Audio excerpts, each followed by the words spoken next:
Bonjour à tous et à toutes, bienvenue dans ce nouvel épisode du Maître Psychédélique. Dans cette vidéo, une première d'une série de 3, je vais aborder le thème très intéressant des rêves. Donc, puisque ça vous intéresse, demeurez à l'écoute.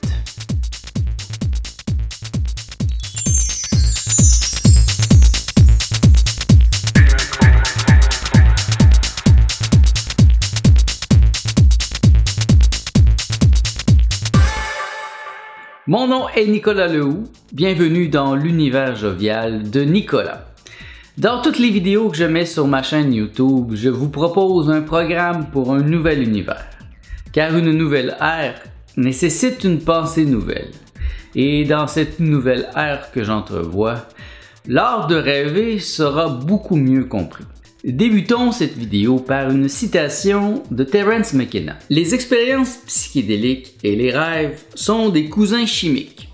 Ils ne sont situés qu'à différents degrés. Le mot psychédélique vient des racines grecques psyché et délos, qui veut dire voir la psyché. En ce sens, les rêves sont psychédéliques, car on y voit notre propre psyché qui communique avec nous de manière holographique et multisensorielle. L'état d'être relié à une expérience psychédélique, tout autant que celle du rêve et celle de la transe provoquée par la violence créatrice qui m'habite, sont similaires. Il s'agit d'un état subtil où l'invisible est omniprésent et où je m'y sens familier. C'est dans cet état d'être que réside le secret de ma présence sur cette planète. J'aime me coucher et désactiver mon mental, puisque de vastes espaces lumineux m'apparaissent. C'est ainsi que je reçois les meilleures indications afin d'être harmonieux. Je me branche sur l'harmonie cosmique, je sens l'univers dans son ensemble. Il faut apprendre à rebrancher l'écran de notre supramental, car l'information que nous y recevons est plus riche et vraie, car elle nous vient sous forme d'hologrammes multisensoriels et multidimensionnels.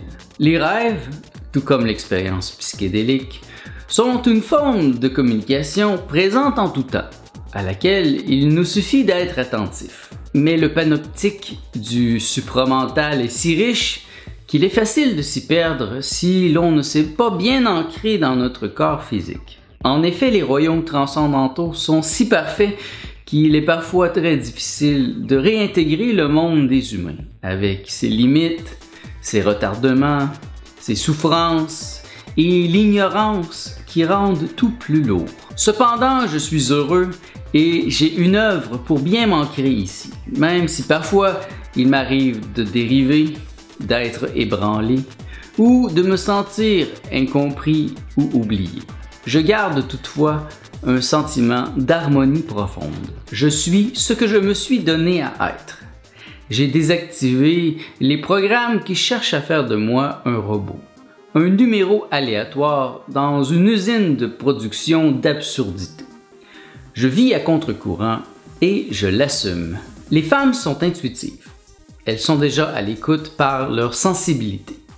Il semble donc que la majorité des femmes aient moins besoin que les hommes des psychédéliques afin d'activer leur circuit subtil. Tout comme en témoigne Florinda Donner, une élève de Carlos Castaneda, dans son livre Being in Dreaming, les femmes peuvent travailler plus directement au niveau des rêves, sans nécessairement avoir à passer par l'ingestion d'antéogènes pour attirer leur attention sur cet aspect de leur être. C'est plutôt l'inverse chez les hommes car ils ont tendance à être rationnels, critiques et à laisser leur intellect prendre trop de place. Puisque les psychédéliques désactivent efficacement le mental, c'est pour certains d'entre nous la meilleure façon de le dépasser et de nous acheminer vers des parties de notre être plus profondes et non linéaires, vers des royaumes transcendantaux.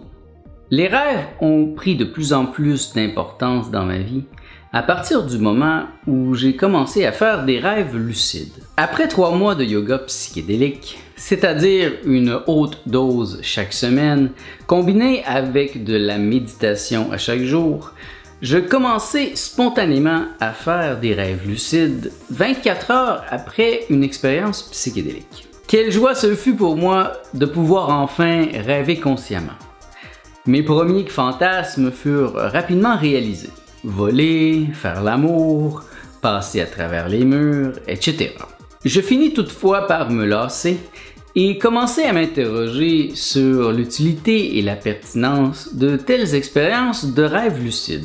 En effet, je n'arrivais pas à dépasser mes fantasmes, comme si je n'étais qu'un automate contrôlé par ses pulsions animales et ses habitudes. Je baisais et volais autant que je le voulais. Mais je sentais toutefois qu'il y avait quelque chose d'artificiel à tout cela.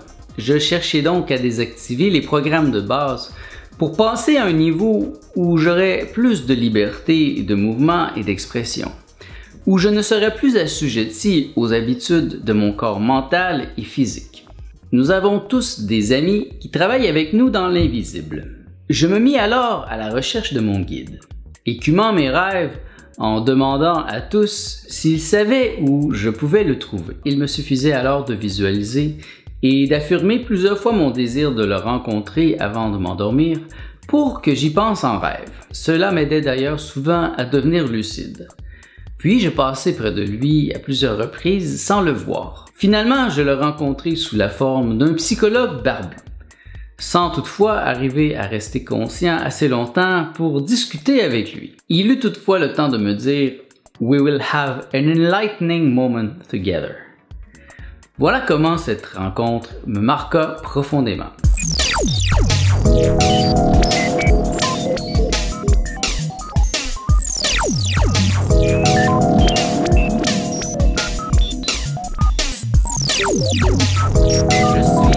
Je suis le maître psychédélique. Je ne passerai pas, je ne réfléchirai pas encore bien longtemps.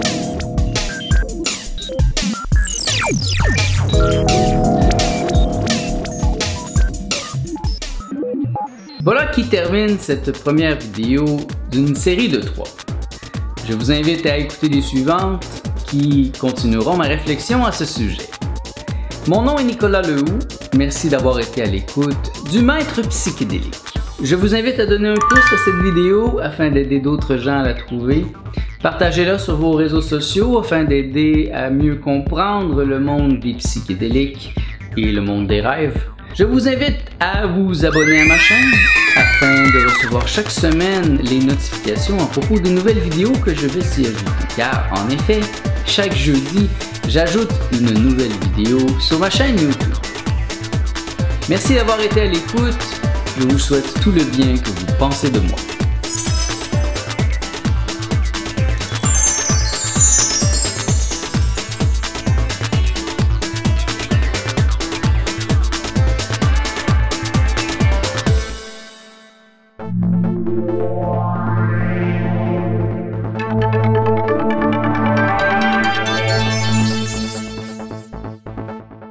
Bye.